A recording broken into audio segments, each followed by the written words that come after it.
Equality. It is a birthright. Every human being needs to be treated as an equal, without discrimination of caste, color, creed, gender, ethnicity, or sexual orientation. In the land of Kama Sutra, the sexual minority has faced discrimination and criminalization from the time we have adopted the rules from British Raj. The Victorian rules were framed into law in line with the lineage of church. Today, the British themselves do not have these laws and consider everyone equal. But in India, after mere 200 years of rule of British, we astonishingly have let go of our own value system and clinging on to the British rule.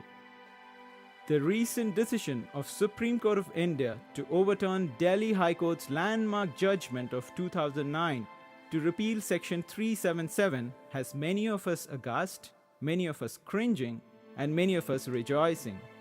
The above decision was overturned by Indian Supreme Court this December. Why?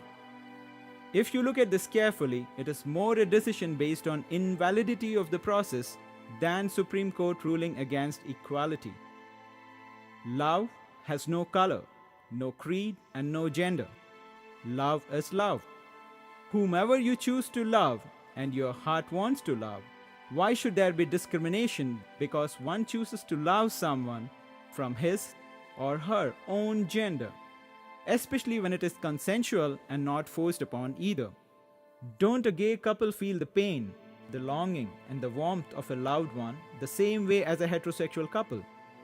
What is the reason for this set of population to be marginalized, left to fend for themselves?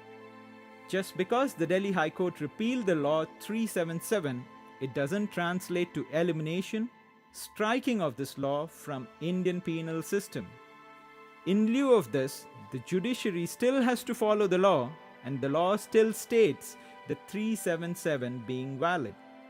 The only way to enforce equality in a land where discussion of sex was never a taboo is to make sure that the law is stricken from the penal system. And this can be achieved only through a vote of elected members of the parliament.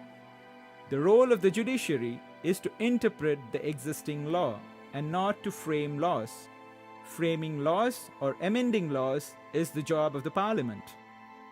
So my advice to the GLTB community is to reach out to the respective MPs and MLAs and make them understand the importance of making this change in your lives, in their lives, and in our society. The movement has to come once again from grassroots. Like the Aam Aadmi Party, everyone from the GLTB community should raise up and fight for equality, and not too long before, you will enjoy the same freedom as I or every other Indian citizen enjoys in this land of democracy.